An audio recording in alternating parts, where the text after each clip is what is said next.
Welcome back to Latin Post Magazine. We're here at the heart of the Hunts Point at the Point, and we're actually at the roof now. At the roof with the famous BG183. And behind me is one of his famous projects that he has done, painting. And can you tell us more about yourself? I know we just talked briefly that you travel all over the world, that you've done different types of paintings with a number of your crew members. Right.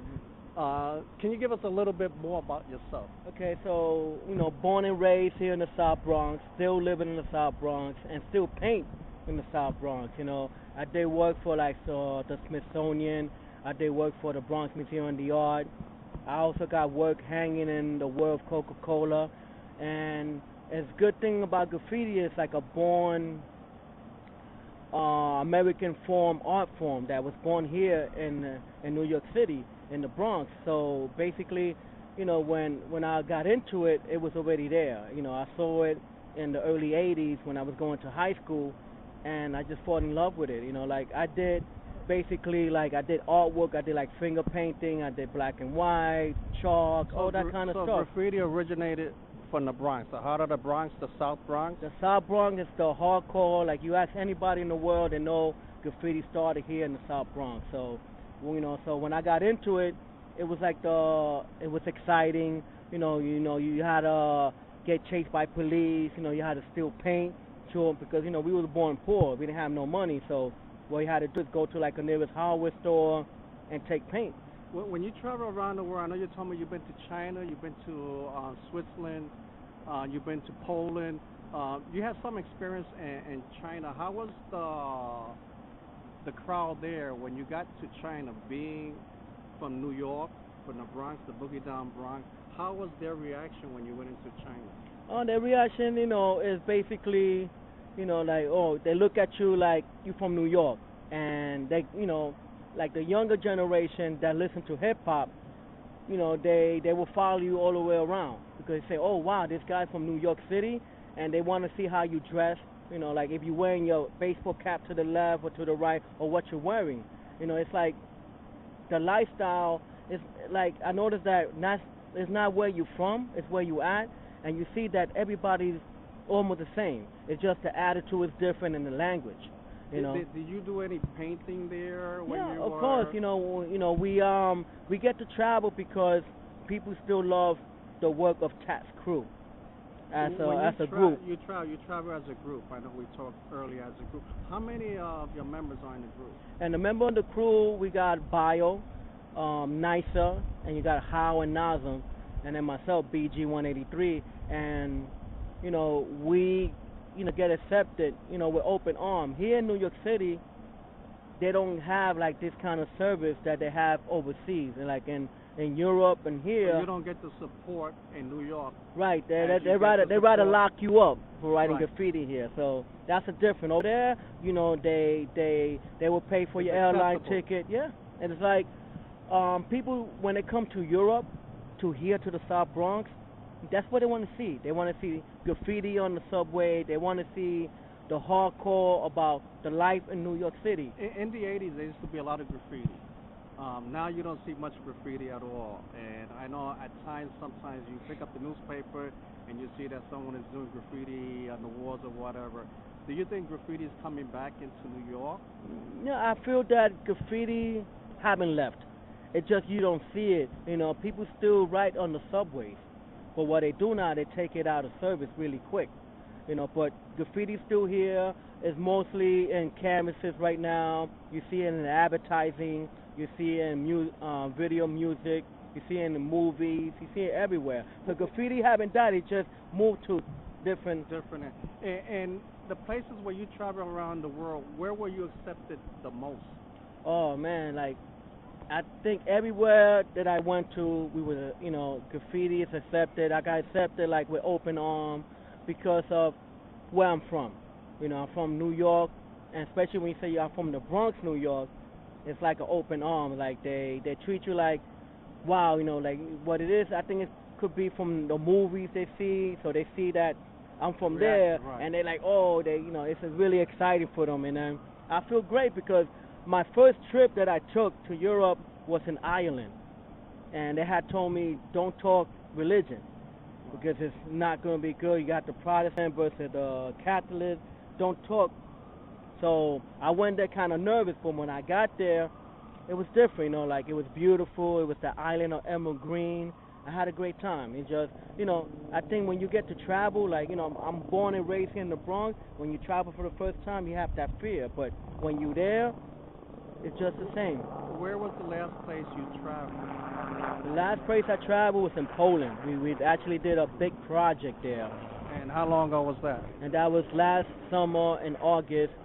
That the guy, they wanted us to paint a 5-story height by 7-story long. So the guy wanted us to stay there for a whole month. We told him, look, we only need a week. The guy said, no. Well, why you didn't take the month? You'd be on vacation. No, man. But a month is too long. You understand, like a month. And we want to be honest with, with the people that we deal with. You don't have to pay. Remember, you have to pay for a hotel all the time that we're there. I said, no, you only need a week. But the guy didn't believe us.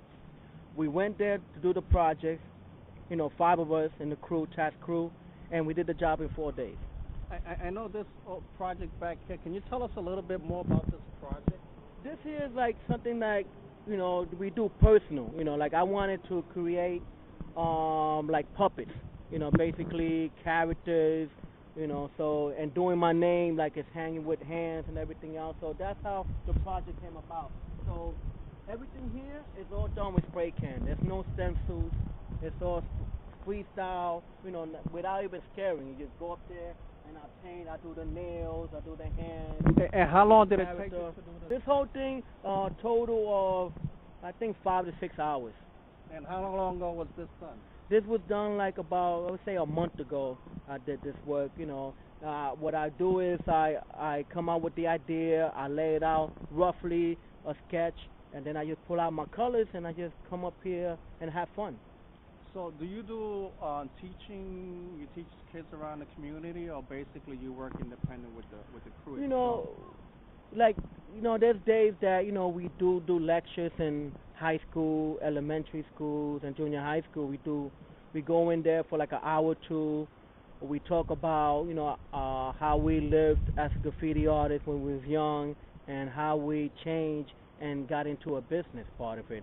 So just to educate, the younger generation, it's not about, graffiti is a spray can and you tag on the wall, but it's more about During the time when you were doing graffiti back in the 80s, you think the kids nowadays, right now, are a little bit different? Are they more into learning as far as what graffiti was all about in the 80s, or they just going out there and doing graffiti on their own? Yes, there's a big difference, like back then you didn't have the internet, and now the internet just took over everything. Like before you really went out there and wrote your name in graffiti. Now I write my name on the wall, and the same day I'm taking that image and I'm posting it on the internet to let the world know. So it's real different. Before, graffiti didn't have a face. Nobody knew who was a graffiti artist. Everything was all on a down low.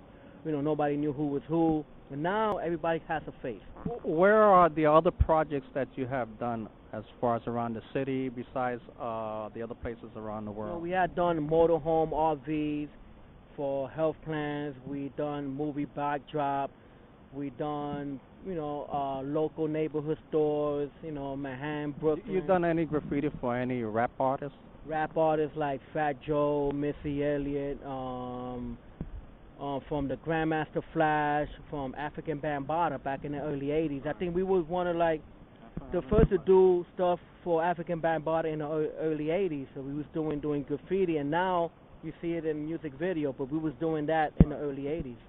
What other projects do you have coming up? Right now we're working on a project with Sprite that they come, they want us to actually not even use spray can. We're using chalk. Chalk. That's so the latest in graffiti? That's the medium. No more spray can? That's the medium they want us to use, so that's what we're going to do now. We're working on something like that with them right now, and that will be a project that's going to be for Tuesday, and then Monday and Wednesday, we actually going to be painting for another rapper that we've done many times, Memorial Wall for Big Pun. Oh, Big Pun. Actually, we were involved during the time Big Pun with the movie. With Marcus Miranda. Oh, okay, great. Yeah. We were involved, our crew, as well as Jerry Vargas, who's one of the promoters in the city of New York. and that we were part, and also Hector. So we're familiar Right. with that. We're also familiar with Fat Joe too. Right. So in this case, Big Pun's sister Nicole, she actually is gonna have on Wednesday. She's gonna have everybody. She wanted everybody to go out there to sign a petition to change the name of the street from Rogers Place to Big Pun's Place. So and that's this Wednesday. And that's this Wednesday. So we're gonna start the mural on Monday because it's a 2-day project, to paint the mural. And so we're gonna start Monday and finish it up on Wednesday. What time is the project gonna be started? The project is gonna be on May 11th from 9 o'clock to 4 o'clock. Just be there to sign up the petition because it's very important to get a name out there like Big Pun. Well, you heard it right here. I'm with one of the top graffiti artists in the country, well, actually in the world, you can say, with BG 183. And I'm happy to do this interview with you, and some of the people you talked about I know personally as well too, great, Fat yeah. Joe and the others. So, like I said, we were involved with Big Pun as well too, with the movie. Where can the fans, your loyal fans, or anyone get in touch with you? Okay, the one way is through, again, the internet, TAYSCRU Inc. at email will be TAYSCRUinc@hotmail.com. Or you could, reach us on the phone number. It will be 718-542-2324. Well, you heard it right here with BG 183. I'm Abraham Rodriguez from Latin Impulse Magazine. I want to thank you for this great interview. Oh, great, thank you. And I'm happy because I do know about graffiti Yes, you do. back in the 80s. So I know actually it was way before that in the 70s, and it picked up. And I'm glad you continue, and I'm glad you're letting know the community what graffiti actually is all about now compared to what it was in the 80s. And once again, I want to thank you, BG 183, and we want to wish you all the success in the world. And once again, we thank you. Thank you. And we'll be right back. Hey.